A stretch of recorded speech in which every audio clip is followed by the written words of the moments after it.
चलिए, स्वागत है आप सभी का एक बार फिर से। और आज हम देखने जा रहे हैं अरब अरब भूगोलवेत्ता इब्ने बतूता को। पिछले वीडियो में हमने अल मसूदी को देखा था और अल मसूदी को हमने देखा था, अल मसूदी के बारे में हमने जाना था। और आज की इस वीडियो में हम इब्ने बतूता के लेकर के चर्चा करेंगे कि इब्ने बतूता ने भूगोल के क्षेत्र में अपना क्या योगदान दिया। तो देखते हैं इब्ने बतूता को। सबसे पहले अगर मैं बात करूँ इब्ने बतूता की, तो इब्ने बतूता 13वीं शताब्दी के महान भूगोलवेत्ता थी और जिसने अरब जगत का सबसे महान यात्री इसे ही माना जाता है। किसे? इब्ने बतूता को माना जाता है अरब जगत का सबसे महान यात्री इब्ने बतूता को माना जाता है। इसके बाद में अगर बात कर ली जाए इब्ने बतूता के बारे में, उसने अपने जीवन काल में 12,000 किलोमीटर की यात्राएं या 7500 मील की यात्रा की। इतनी अधिक यात्राएं करने के कारण उसे अरब जगत का मार्को पोलो। प्रश्न कई बार यूजीसी नेट में पूछा गया है। यहाँ से मैं यूजीसी नेट में आए हुए प्रश्नों को भी आपको बता रहा हूँ, क्योंकि फ़िलहाल मैं यूजीसी नेट की ही प्रिपरेशन कर रहा हूँ। तो मुझे यूजीसी नेट की बुक का जितना अनुभव है उसी के बारे में मैं आपको बता रहा हूँ। आप यहाँ से देख लीजिएगा। ये नोट्स एमए के लिए भी इम्पोर्टेंट है। फ़िलहाल एमए के एग्ज़ाम होने वाले हैं राजस्थान यूनिवर्सिटी के संदर्भ में। तो इब्ने बतूता जोग्राफिकल थॉट से संबंधित है। जोग्राफिकल थॉट से संबंधित इब्ने बतूता भौगोलिक चिंतन के इतिहास से संबंधित पेपर चलता है। फर्स्ट ही पेपर है राजस्थान यूनिवर्सिटी के संदर्भ में। तो ये प्रश्न कई बार यूजीसी नेट में पूछा गया है कि अरब जगत का मार्को पोलो किसे कहा जाता है। तो अरब जगत का मार्को पोलो कहा जाता है इब्ने बतूता को। और ये प्रश्न भी कई बार पूछा गया है कि 75,000 मील की यात्रा करने वाला पहला विद्वान कौन था। तो इब्ने बतूता थी, इब्ने बतूता। इसके बाद में अगर बात कर ली जाए इब्ने बतूता के बारे में, मार्को पोलो इटली का महान यात्री था। अब ये मार्को पोलो कौन था साहब? ये इटली का महान यात्री था। और अरब जगत का मार्को पोलो किसे कहा जाता है? इब्ने बतूता को कहा जाता है। इतनी बात आपको ध्यान में रखनी है। इसके बाद में अगर बात कर ली जाए इसके जन्म की, कि जो ये मोरक्को, ये है मार्को पोलो। उसका जन्म अफ्रीका के मोरक्को देश या टेजियर नगर में हुआ था, अर्थात वह मोरक्को का रहने वाला था। जो इब्ने बतूता था वो कहाँ का रहने वाला था? मोरक्को का रहने वाला था। और देखिए आगे इसके बारे में बात आ रही है कि इसने दक्षिण में विषुवत रेखा से 10 डिग्री दक्षिण में स्थित किलावा नगर तक की यात्रा की थी। इसने विषुवत रेखा से लगभग 10 डिग्री दक्षिण में किलावा नगर तक की यात्रा इसने की थी। किसने की थी? इब्ने बतूता ने। इसके बाद में यह यात्रा ये करके अरस्तु के मत को इसने गलत साबित किया था। और जो ये इसने यात्रा करी है 10 डिग्री दक्षिण में स्थित किलावा तक की, और इस यात्रा से इसने क्या किया? अरस्तु के मत को इसने गलत साबित किया कि उष्ण प्रदेश मानव बसाव योग्य नहीं है। यानी है जो, मतलब अरस्तु ने क्या माना कि भाई उष्ण प्रदेश मानव बसाव योग्य है, जबकि इब्ने बतूता ने जब इसकी यात्रा करी और इसके बारे में खोजा तो इसने जो अरस्तु की जो बात है उसको गलत साबित कर दिया। इसके बाद में मैं बात करूं इब्ने बतूता के बारे में, तो 1333 में इसने अफ़गानिस्तान के पर्वतीय भाग, देखो ये कहाँ कहाँ घूमा है, आप देखिएगा इसको। इसने कहाँ कहाँ की यात्राएं की है कि 1333 में इसने अफ़गानिस्तान के पर्वतीय भाग से हैरत नगर हिंदू कुश होते हुए भारत में इसने प्रवेश किया। देखो हिंदू कुश होते हुए इसने प्रवेश किया है भारत में। और उस समय भारत का शासक मोहम्मद बिन तुगलक था और भारत में 8 वर्ष तक ये रहा है। यानी इब्ने बतूता ने, अब प्रश्न कई बार यहाँ से भी यूजीसी नेट में पूछा गया है कि इब्ने बतूता कि मोहम्मद बिन तुगलक के शासनकाल में आने वाला अरब विद्वान कौन था। तो अरब विद्वान कौन था? वो इब्ने बतूता था जो मोहम्मद बिन तुगलक के काल में आया था।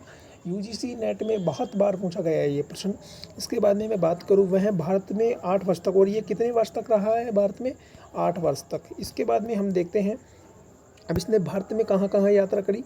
भारत से वह मालाबार कालीकट बंदरगाह होते हुए इसने श्रीलंका तक ये गया है, जहाँ वहाँ श्रीलंका की आदम चोटी पर ये चढ़ा है। उसके बाद इसने मालदीव में भी ये गया है। इसके बाद में मालदीव के संदर्भ में इसने कहा है कि यहाँ पुरुषों के बजाय महिलाएं अधिक हैं। इसने क्या कहा है कि यहाँ पुरुष जनसंख्या के बजाय महिला जनसंख्या अधिक है। इसके बाद में इसने भारत में इसने बंगाल, चिटगांव, कामरूप, असम का प्राचीन नाम की भी इसने यात्राएं की हैं। इसके बाद में इसने मलाया सुमात्रा होते हुए, अब ये मलाया सुमात्रा जो द्वीप हैं ये होते हुए इनके बाद में ये चीन पहुंचा है। और चीन पहुंचने के बाद में इसने चीन की सारू नदी को इसने जीवनदायिनी नदी कहा है। और चीन की यात्रा के समय चंगेज़ खां का शासक था, यानी चीन की यात्रा के समय चंगेज़ खां शासक था वहाँ का। और चंगेज़ खां का वहाँ पर शासन था चीन में। तो अफ्रीका में उसने किलवा के अतिरिक्त माली देश के नाइजर नदी, देखो माली देश आप जब विश्व का मैप पढ़ोगे तो आपको माली देश मिलेगा अफ्रीका में। तो उस माली देश के नाइजर नदी तक, नाइजर नदी के तट तक इसने टिम्बुक्टु की यात्रा भी इसने की है। यानी ये इसने जब भारत में मतलब क्या क्या किया है, इसने मालदीव के संदर्भ में भी इसने पुरुषों की बजाय महिलाओं की संख्या इसने अधिक बताई है। इसके अलावा इसने बंगाल, चिटगांव, कामरूप आदि में भी इसने यात्राएं की है। इसके अलावा इसने मलाया, सुमात्रा जो ये द्वीप हैं इनसे होते हुए चीन पहुंचा है। और चीन पहुंचने पर इसने जो चीन की जो नदियां हैं, सारू नदी, उसको इसने जीवनदायिनी कहा है। और इसके बाद में इसने चीन की यात्रा की है। उस समय चीन का शासक चंगेज़ खां था। और इसने अफ्रीका के किलावा के अतिरिक्त जो माली देश है अफ्रीका में, नाइजर नदी के तट पर इसने टिकुमन की यात्रा की है, टिम्बुक्टु की भी इसने यात्रा की है।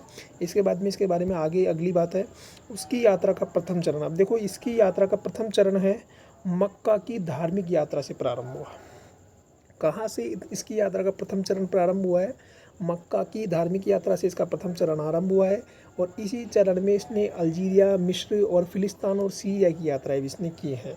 इसने मिस्र को भी घूमा है, अल्जीरिया को भी घूमा है, फिलिस्तीन को भी घूमा है और सीरिया को भी इसने घूमा है।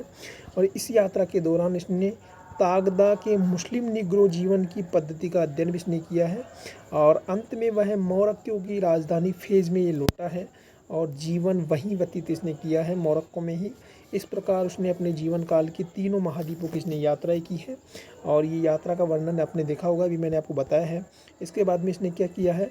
इसके बाद में इसने जीवन काल की तीनों यात्राएं करने के बाद में इसने मिस्र, सीरिया, इराक, अल्जीरिया और फिलिस्तीन, फारस, अरब, जंजीबार, एशिया माइनर, किप्चक प्रदेश, स्टेपी, कस्तूनिया, खारिजम, बुखारा और समरकंद, भारत, चिटगांव, बांग्लादेश, मालदीव, श्रीलंका, इंडोनेशिया की यात्राएं भी इसने की है। और अपनी यात्राओं को पर आधारित इसने ग्रंथ, देखो इसने बहुत इंपॉर्टेंट प्रश्न है, यूजीसी नेट में पूछा जा सकता है। यूजीसी नेट में बहुत बार पूछा गया है ये प्रश्न भी। फिलहाल यूजीसी नेट में फिर से ये प्रश्न पूछा जा सकता है कि क्या नाम से इब्ने बतूता ने अपनी यात्राओं को कौन से ग्रंथ में लिखा है या किस ग्रंथ में इसको बताया है? तो वो है, इसका ग्रंथ है रहेला। उसके अंदर इसने बताया है, रहेला नामक इसका एक ग्रंथ है, उसके अंदर इसने बताया है अपनी यात्राओं के जीवन को। इसके बाद में इब्ने बतूता ने आमू दरिया, देखो आमू दरिया, सर दरिया, ये नदियाँ हैं, आमू दरिया, सर दरिया और दजला फरात, नील को महत्व मानता था। यानी देखिएगा ये नदियाँ निकलती हैं एशिया महाद्वीप से, एशिया महाद्वीप से नदियाँ निकलती है। आमू दरिया, सर दरिया, दजला फरात, नील नदी को इसने महत्वपूर्ण माना है।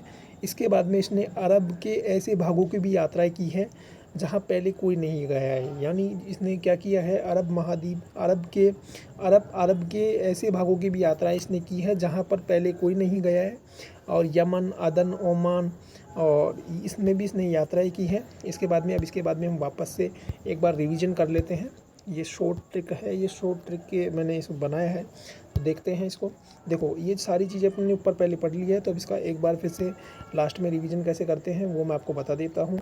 देखिए अब देखो ये इब्ने बतूता है, बात कर ली जाए इब्ने बतूता की, तो रहेला ग्रंथ इसने लिखा है। इसके बाद में तागदा के मुस्लिम निग्रो जीवन की पद्धति का उल्लेख इसने किया है। अरब जगत का मार्को पोलो भी इसे कहा जाता है। कुल यात्राएं इसने की है, कुल यात्राएं कितनी की है?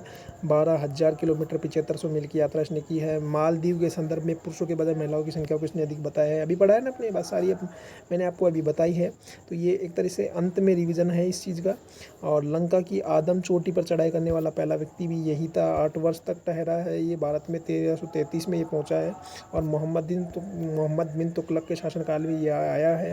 और अफ्रीका के किलावा तक 10 डिग्री दक्षिणी अक्षांश तक इसने यात्रा की है। और अरस्तु की बात को इसने गलत ठहराया है। तो इतनी बातें इब्ने बतूता के बारे में हैं। और आज की इस वीडियो में हम इब्ने बतूता को हमने देखा है। और अगली वीडियो में हम एक नए अल मकदीसी विद्वान के बारे में चर्चा करेंगे। और उम्मीद करता हूँ आपको वीडियो पसंद आई होगी। और जब तक के लिए मुझे दीजिए इजाज़त, नमस्कार।